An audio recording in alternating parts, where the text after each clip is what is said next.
নমস্কার। যুক্তি তর্ক সঙ্গে অর্কয়ে আপনাদের স্বাগত। আপনাদের সঙ্গে আমি অর্কপ্রভ সরকার। দেখুন, আমি আগেই বলেছিলাম যে প্রভু ফেঁসে গেছেন, প্রভু কুপিত হয়েছেন। প্রভু মানে জগতের নাথ জগন্নাথ। জগন্নাথ স্বামী নয়ন পথগামী ভবতু মে, জয় জগন্নাথ জয় জগন্নাথ জয় জগন্নাথ। যেভাবে বঙ্গেশ্বরী দীঘায় জগন্নাথ মন্দিরকে জগন্নাথ ধাম বলে চালিয়ে যাচ্ছেন, যেটা কিছুতেই তিনি পারেন না। ভারতবর্ষে 4টে ধাম আছে, তার বাইরে কোনো ধাম হয় না। জগন্নাথ মন্দির এবং কালচারাল সেন্টার হতেই পারে, জগন্নাথের বিগ্রহ প্রতিষ্ঠা করে মন্দির করতেই পারেন ভক্তরা, কারুর কিছু বলার নেই। কিন্তু জগন্নাথ ধাম এই শব্দবন্ধটা যে কোনো মন্দিরের সঙ্গে যুক্ত করা যায় না। স্বয়ং প্রভুই কুপিত হয়েছেন। তার প্রমাণ যে বঙ্গেশ্বরী খুব আশা নিয়ে গিয়েছিলেন, টেলিভিশন জুড়ে তার হাসি মুখের ছবি, তিনি সোনার ঝাড়ু দিয়ে রাস্তা ঝাড় দিচ্ছেন, দীঘায় জগন্নাথের রথের রশিতে টান দিচ্ছেন, কিন্তু হলো না। সেদিনকেই ওই কসবা আইন কলেজের ঘটনা ঘটায় সংবাদ মাধ্যমের নজর চলে গেল ওই ঘটনার দিকে। তড়িঘড়ি ফিরে এলেন কলকাতায়। উল্টো রথের দিন জমল না দীঘা। তারপর শুনলাম জগন্নাথ মন্দিরের উপর নাকি বজ্রপাত হয়েছে। আমি দেখছিলাম, ঠিক ডিটেলসটা জানি না। তো এইসব নিয়ে তো অনেক কটাক্ষ টটাক্ষ করছেন যে প্রকৃতি রুষ্ট হয়েছেন, প্রভু রুষ্ট হয়েছেন। মাননীয়া বিধানসভায় দাঁড়িয়ে বলেছিলেন যে আমি যে ঘরে থাকি, যেখানে শুই, তার মাথার দিকে দেবাদিদেব মহাদেবের মন্দির আছে। আমরা তো চাই দেবাদিদেব মহাদেব আপনাকে রক্ষা করুন, আপনি দীর্ঘজীবী হন, সুস্থ থাকুন। কিন্তু গোল বেঁধেছে অন্যত্র। আপনি জগন্নাথ মন্দির তৈরি করেছিলেন নিছক জগন্নাথকে কেন্দ্র করে, আপনার ভক্তি ভালোবাসা সেটা হয়তো আছে, আপনি তো পুরীতেও যান, কিন্তু সেই কারণটা গৌণ। আসল কারণটা হলো হিন্দু ভোট যাতে বিজেপির দিকে না যায় পুরোটা, তার একটা চেষ্টা করেছিলেন মরিয়া হয়ে, কিন্তু সেটা কাজে লাগলো না। আসলে বঙ্গেশ্বরী ভাবেন তিনি যা বলবেন সেটাই হবে, তিনি যা করবেন সেটাই আইন, বাকি আর কোনো কিছুর গুরুত্ব নেই তার কাছে। এবং পশ্চিমবঙ্গের 10 কোটি মানুষকে তিনি ভাবেন যে তারা সবাই একদম ভক্ত রামপ্রসাদের মতো তার চরণে আত্মনিবেদন করবেন। ভক্ত রামপ্রসাদ ইচ্ছাময়ী তারাকে বলেছিলেন, মা তুমি যেমন চালাও আমি তেমন চলি। বঙ্গেশ্বরী চান 10 কোটি বঙ্গবাসী ঠিক এই কথাই বলবেন, একেবারে ভক্তিগত চিত্তে, যে বঙ্গেশ্বরী যেমন চালাবেন আমরাও বিনা বাক্যবায়ে তেমন ভাবে চলব। বঙ্গেশ্বরী একটা নতুন নাটক ফেলেছেন, জানি না সেই পালা কতটা হিট হবে। এই প্রতিবেদন যখন দেখবেন, সেই নাটক মঞ্চস্থ হচ্ছে কলকাতার রাজপথে। বিষয়টা কি? বিষয়টা হচ্ছে ভারতবর্ষের বিভিন্ন বিজেপি শাসিত রাজ্যে বাংলা থেকে যাওয়া পরিযায়ী শ্রমিকদের হেনস্থা করা হচ্ছে, তাদেরকে বাংলাদেশি বলে দাগিয়ে দেওয়া হচ্ছে। ব্যাস, মাননীয়া বলছেন যে বাংলা ভাষায় কথা বললেই নাকি বিজেপি শাসিত রাজ্যে নিগ্রহের মুখে পড়তে হয়। এখন আমাদের যে পরিযায়ী শ্রমিকদের জন্য যে পোর্টালটা আছে, তাতে 22 লক্ষ নাম রেজিস্ট্রি হয়েছে। অনেকে বলেন সংখ্যাটা দ্বিগুণেরও বেশি। তাহলে পরিযায়ী শ্রমিকরা কোন কোন জেলা থেকে বিশেষ করে যান? মুর্শিদাবাদ, মালদা, উত্তর দিনাজপুর, কিছুটা বীরভূম, বিভিন্ন ভাগ আছে, কত সংখ্যায় যান আর কি। অধিকাংশ গরিব মুসলমান যান, হিন্দুরাও যান না তা নয়, হিন্দুরাও যান, কিন্তু গরিব মুসলমানরা অধিকাংশ যান। কারণ পশ্চিমবঙ্গে কাজের সুযোগ কম, মজুরি কম, তাই বাড়তি মজুরির লোভে তারা বাইরের রাজ্যে কাজ করতে যান, অনেক সময় পরিবার পরিজনকে বাড়িতে রেখে। কোথায় তারা সব থেকে বেশি যান? স্টালিন শাসিত তামিলনাড়ু আর সিপিআইএম শাসিত কেরলে। অন্য রাজ্যেও যান, কিন্তু এই দুটো রাজ্যে তাদের যাতায়াতটা খুবই বেশি। কনস্ট্রাকশনে কাজ করেন, অন্যান্য কাজের সঙ্গেও তারা যুক্ত, কারণ মজুরিটা তারা বেশি পান। এখন প্রশ্নটা কোথায়? ভারতবর্ষের নাগরিক যদি হন, তিনি যে ধর্মাবলম্বী হন, ভারতবর্ষের যে কোনো জায়গায় যাওয়ার অধিকার আছে, কাজ খোঁজার অধিকার আছে, কাজ পেলে কাজ করার অধিকার আছে। এই অধিকারটাকে তো কেউ খণ্ডন করতে পারে না, এটা সংবিধান দিয়েছে আমাদের।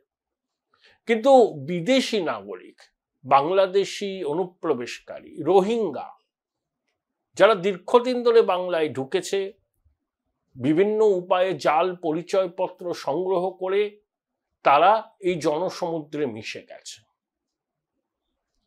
তো তাদেরকে যদি আইডেন্টিফাই করে বাংলাদেশে ফেরত পাঠানো যায়, এই উদ্যোগটা ভারত সরকার নিয়েছে এবং প্রত্যেকটা রাজ্য সরকারকে এই উদ্যোগটা নিতে বলা হয়েছে।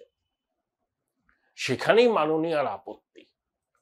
এখন দেখুন, মহারাষ্ট্র দেখুন, উড়িষ্যা দেখুন, অন্য 2-3টে রাজ্যে সাকুল্যে হয়তো 1000 জনকে ডিটেইন করেছে। তাদের পরিচয়পত্র সহ অন্যান্য যে ডকুমেন্ট আছে সেগুলো যাচাই করা হচ্ছে। সরকারি ওয়েবসাইট বলছে 22 লক্ষ পরিযায়ী শ্রমিক আছে, তার মধ্যে সাকুল্যে 1000 জনকে ডিটেইন করা হয়েছে।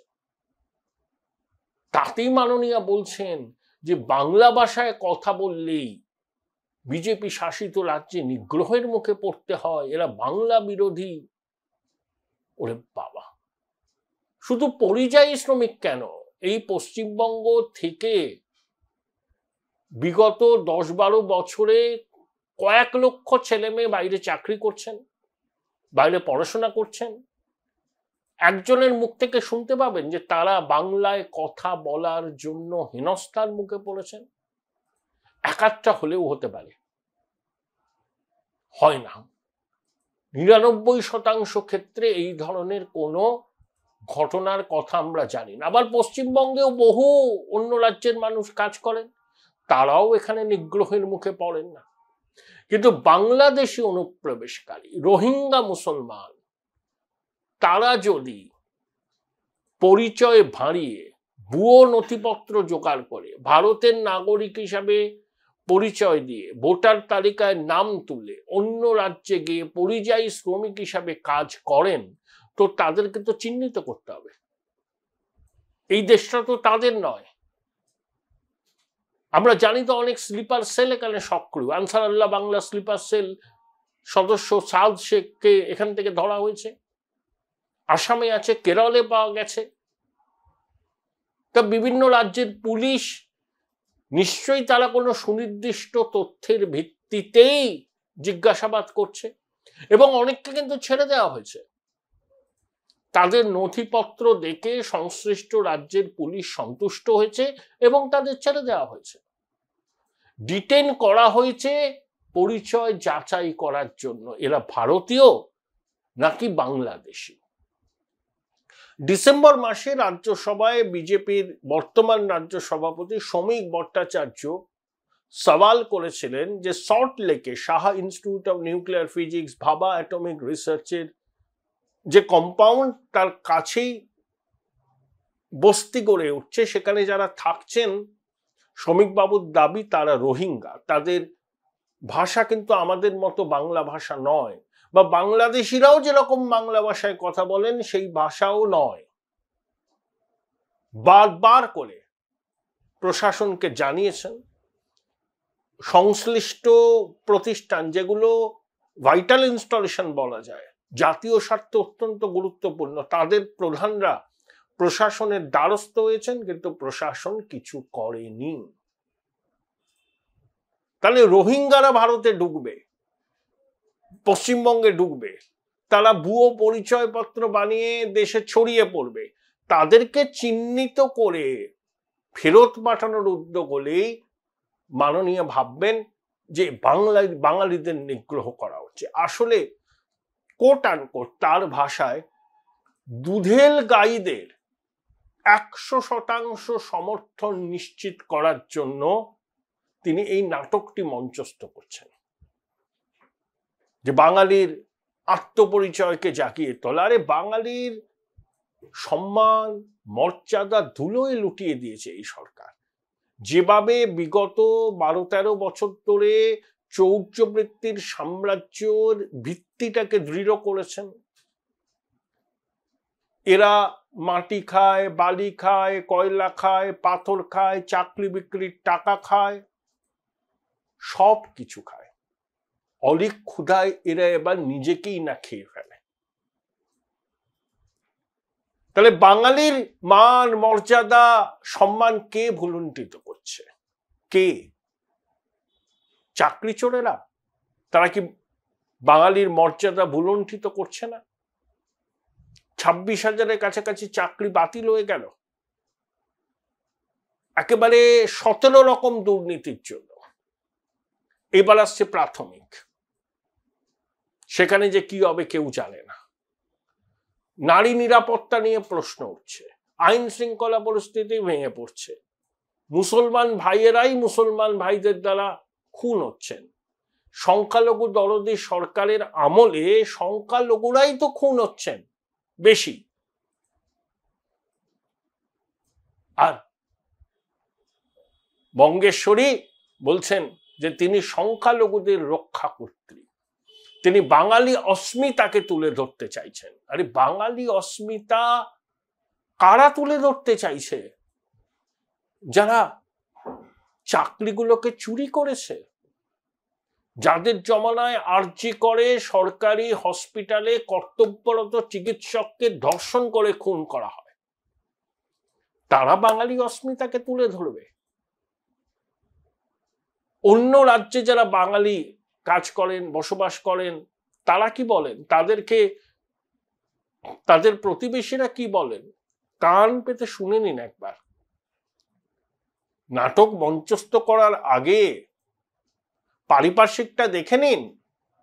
আপনি বাঙালি অস্মিতার ঠিকাদার নন, রাজ্যটাকে খাদের কিনারায় এসে দাঁড় করিয়ে দিয়েছেন আপনারা, আর এখন পথে নামছেন যে বাংলায় কথা বললেই নাকি বাংলাদেশি। অসমের মুখ্যমন্ত্রী হিমন্ত বিশ্ব শর্মার একটা কথা নিয়ে খুব বিতর্ক হয়েছে। আসামের মানুষ, সে বাঙালি হতে পারে, অসমিয়া হতে পারে, শিলচর টিলচরে তো বাঙালি অধ্যুষিত, তারা মিয়াদের থেকে নিজেদের দূরত্ব রাখতে চান, মানে বাংলাদেশি অনুপ্রবেশকারীরা। তারা আসামের অনেক জেলার ডেমোগ্রাফি চেঞ্জ করে দিচ্ছে, এবং তারা অনেকেই জাতীয় নিরাপত্তা সুস্থিতির পক্ষে বিপদের কারণ। তাদেরকে যদি চিহ্নিত করা হয়, তাদের উপর যদি ক্র্যাকডাউন করা হয়, তাদের চিহ্নিত করে যদি ডিপোর্ট করা হয়, তাতে কার কি অসুবিধা? এই দেশটা অবৈধ বাংলাদেশি অনুপ্রবেশকারী আর রোহিঙ্গাদের নয়, এই দেশটা জাত ধর্ম নির্বিশেষে প্রত্যেকটা ভারতবাসীর। তিনি ধর্মে হিন্দু হতে পারেন, ধর্মে মুসলমান হতে পারেন, ধর্মে খ্রিস্টান হতে পারেন, ধর্মে শিখ হতে পারেন, ধর্মে জৈন হতে পারেন, সবার। যারা প্রকৃত ভারতের নাগরিক তাদের, অবৈধ বাংলাদেশি অনুপ্রবেশকারী রোহিঙ্গাদের নয়। কিন্তু আইএনডিআইএ ব্লকের নেতারা, বিশেষ করে বঙ্গেশ্বরী, দেখবেন রোহিঙ্গাদের নিয়ে কোনো কথা বলেন না, কারণ এরা ওনার ভোট ব্যাংক। যে কোনো মূল্যে একটা পরিচয়পত্র বাগিয়ে নিয়ে এরা নাম তুলেছে ভোটার তালিকায়, ভোট ব্যাংক হিসাবে এরা রাজ্যের শাসক দলকে সমর্থন দেয়। সেই জন্যই মাননীয়ার চিন্তা, তিনি হিন্দু আবেগকে জগন্নাথ মন্দির তৈরি করে তার দিকে কিছুটা ফেরাতে চেয়েছিলেন, দেখেছেন নিদারুণ ব্যর্থ। মানুষ ওনার এই চালাকিটা ধরে ফেলেছে, তাই তিনি আবার চেনা রাস্তায় হাঁটছেন। ওই রোহিঙ্গা, ওই অবৈধ অনুপ্রবেশকারী যারা এখানে নাম তুলে নিয়েছে ভোটার তালিকায়, তাদের গায়ে যেন হাত না পড়ে, সেটা নিশ্চিত করার জন্য তিনি পথে নামছেন, একটা উন্মাদনা তৈরি করতে চাইছেন। হাঁটবেন, সঙ্গে ছোটবাবু হাঁটবেন, তৃণমূলের ছোট বড় মাঝারি কুচো নেতারা হাঁটবেন, বড় বড় লম্বা চওড়া বাকতাল্লা হবে। মাননীয়া বলবেন তিনি শেষ রক্তবিন্দু দিয়ে বাঙালিদের স্বার্থ রক্ষার জন্য লড়বেন। ছোটবাবু অনেক বড় কথা বলবেন, একে চ্যালেঞ্জ করবেন, ওকে চ্যালেঞ্জ করবেন, এসব বলবেন। এগুলো মানে না দেখে না শুনে বলে দেওয়া যায় তিনি কি বলবেন। আর ঝড়ো ঝড়ো ঝরিবে অসত্য ভাষণ। যদি বাঙালি অস্মিতাকে রক্ষা করতে চান, যদি বাঙালির ঋতমর্যাদাকে আবার ফেরত পেতে চাই আমরা, তাহলে আমাদের শিক্ষক নিয়োগের চুরির বিরুদ্ধে সরব হতে হবে, র্যাম্প্যান্ট করাপশনের বিরুদ্ধে সরব হতে হবে, তোষণের বিরুদ্ধে সরব হতে হবে, কর্মসংস্থান কেন হচ্ছে না তার জবাবদিহি চাইতে হবে। 7 বছর ধরে বেঙ্গল গ্লোবাল বিজনেস সামিটে 19 লক্ষ কোটি টাকার প্রস্তাবিত বিনিয়োগ এসেছে, তার কতটা বাস্তবায়িত হয়েছে, কত প্রত্যক্ষ পরোক্ষ কর্মসংস্থান হয়েছে, সেটা যাতে সরকার শ্বেতপত্র আকারে প্রকাশ করে, তার জন্য আমাদের সরব হতে হবে। যে কোনো সচেতন পশ্চিমবঙ্গবাসীর এটা দায়িত্ব, তিনি যে দলেরই সমর্থক হোক না কেন। আমরা নতুন সূর্যোদয় চাই না চৌর্যবৃত্তির সাম্রাজ্যকে আরো 5 বছর রেখে দিতে চাই, চয়েসটা আমাদের। আমি কোন রাজনৈতিক দলের কথা বলছি না, কেউ তৃণমূল করেন, কেউ বিজেপি করেন, কেউ বাম করেন, কিন্তু এই রাজ্যে থাকেন তো, এই রাজ্যের ভবিষ্যৎটাকে তো সুরক্ষিত করার আপনাদেরও দায়িত্ব, সবার দায়িত্ব। তাহলে একটু ভাবুন, ভাবাটা একটু প্র্যাকটিস করুন। বাঙালি অস্মিতা ধুয়ো তুলে যারা পথে নামছে, তারা বাংলার অবস্থাটাকে কি করেছে বিগত 15 বছরে, সেটা একবার আপনারা বিবেচনা করুন। Join Indian Institute of Hotel Management now. Right choice, right decision. মুসলমান ভাইদের বলছি, আপনারা কি তেজপাতা, ওই ইমাম মুয়াজ্জিমদের ভাতা আর শাহজাহান জাহাঙ্গীর মুদাসসার কাইজারের মতো স্ট্রংম্যান, এরাই তো শাসকের ভিত্তি। বাংলার গরিব বাংলাভাষী মুসলমান যারা পশ্চিমবঙ্গের বিভিন্ন গ্রামে গ্রামাঞ্চলে থাকেন, তাদের জীবনের কি মান উন্নয়ন হয়েছে? কেন এত পরিযায়ী শ্রমিক হিসাবে তারা ঘর বাড়ি ছেড়ে বাইরে যায়? এই প্রশ্নটা করবেন না? মুসলমান সমাজের আলোকপ্রাপ্ত অংশ, তাদের সমাজের যে মানুষগুলো যেগুলো বিভ্রান্ত হন বছরের পর বছর, তাদের কাছে গিয়ে প্রকৃত সত্যটা প্রকাশ করবেন না? শুধুমাত্র বিজেপির জুজু দেখিয়ে শুধুমাত্র এদের ভোটটা আদায় করতে চাইছে, দরদি সাজতে চাইছে। আসলে জীবনের মান উন্নয়নে কি করেছে এরা, সেই জবাব চাইবেন না? অমর্ত্য সেনের প্রতিটি ট্রাস্ট এবং আরো অন্য কয়েকটি সংস্থা বাংলায় মুসলমানদের অবস্থা নিয়ে যে রিপোর্ট প্রকাশ করেছে, একবার দেখে নিন সেগুলো। সাচার কমিটি রিপোর্ট প্রকাশ হওয়ার পর বামপন্থী সরকার বিশ্বাসই করতে চায়নি যে বাংলায় মুসলমানদের এত করুণ অবস্থা। তারপর 17 বছর কেটে গেছে, সেই অবস্থার কতটুকু পরিবর্তন হয়েছে বা আদৌ হয়েছে কিনা তা মুসলমানদের জানার অধিকার নেই। তাদের সমাজের আলোকপ্রাপ্ত অংশটা বাংলার গরিব প্রান্তিক মুসলমান ভাইদের বলবেন না যে এই হচ্ছে বাস্তব চিত্র? যা সরকার বাহাদুর দাবি করছে আর বাস্তব যা, দুটোকে আপনারা মিলিয়ে দেখুন, তারই তো চক্ষু কর্ণের বিবাদ ভঞ্জন হবে। আর মাননীয় অবৈধ অনুপ্রবেশকারী রোহিঙ্গাদের দেশে ফেরাতে উদ্যোগ যখন নিচ্ছে সরকার, তখন তার বিরোধিতা করে পথে নামছেন। আর আমাদের পড়োশী বাংলাদেশে যখন সনাতনীরা আক্রান্ত হচ্ছে, যখন হিন্দু মন্দির ভেঙে দেওয়া হচ্ছে, যখন সনাতনী মাতৃশক্তি লাঞ্ছিত হচ্ছে, তখন মাননীয়া কোনো পদযাত্রা করেন না। 2024 সালের 4 অগস্ট থেকে 2025 সালের 30 জুন পর্যন্ত 330 দিনে প্রত্যেক দিন বাংলাদেশে সংখ্যালঘু নিগ্রহের 7টা ঘটনা ঘটেছে। প্রতিদিনই মাতৃশক্তি আক্রান্ত হচ্ছে বাংলাদেশে, হিন্দুরা আক্রান্ত হচ্ছে, দ্বিতীয় শ্রেণীর নাগরিক তারা। কই কলেজ স্কোয়ার থেকে ডোরিনা ক্রসিং তো হিন্দুদের বাঁচাবার দাবিতে, বাংলাদেশে হিন্দুদের বাঁচাবার দাবিতে পদযাত্রা করতে দেখি না আপনাকে, আপনার দলকে।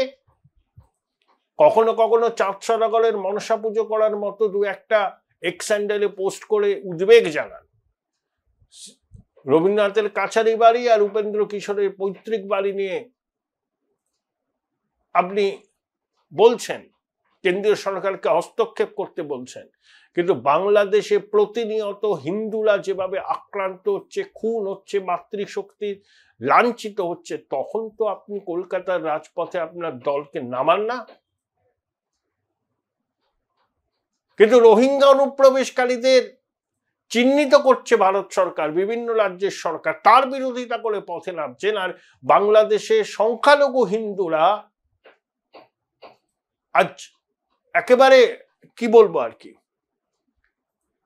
জীবনের ঝুঁকি নিয়ে প্রতিটা দিন কাটাচ্ছেন। কই তাদের স্বার্থ সুরক্ষিত রাখার জন্য তো কোনো মিটিং মিছিল করেন না, বিবৃতি দেন নাই যে বাংলাদেশের হাই কমিশন আপনার সঙ্গে দেখা করলো। বাংলাদেশের উপদূতাবাস বিবৃতি দিয়ে বলেছিল যে উষ্ণ আলোচনা হয়েছে, উষ্ণ পরিবেশে। আপনি কিন্তু মুখে কুলু পাঠলেন, বলেছিলেন এই কথাগুলো, যে কেন ওখানে হিন্দুরা আক্রান্ত হচ্ছে, কেন হিন্দু মন্দির ভেঙে দেওয়া হচ্ছে তৌহিদি জনতার নামে, কেন মিথ্যে ধর্মদ্রোহের অভিযোগে সনাতনীদের গ্রেপ্তার করা হচ্ছে, চিন্ময় প্রভুকে বিনা বিচারে জেলে আটকে রাখা হয়েছে। কই একটি শব্দটা নেই আপনার মুখ থেকে। আজকে আপনি নাটক করছেন কলকাতার রাজপথে, বড় বড় ভাষণ দিচ্ছেন, বাংলার অস্মিতার রক্ষা করতে হিসাবে তুলে ধরছেন। বাস্তবটা কি পশ্চিমবঙ্গের মানুষ জানেন দিদিমণি। কতদিন আর তাদের চোখে ধুলো দিয়ে কাটাবেন? এই মহানাটক বা মহাযাত্রাপালা হচ্ছে 16ই জুলাই কলকাতা। আমাদের ভাবতে হবে, ভাবাটাকে না একটু প্র্যাকটিস করতে হবে, নইলে শখাত শরীরে ডোবা আর মাত্র কয়েকদিনের অপেক্ষা।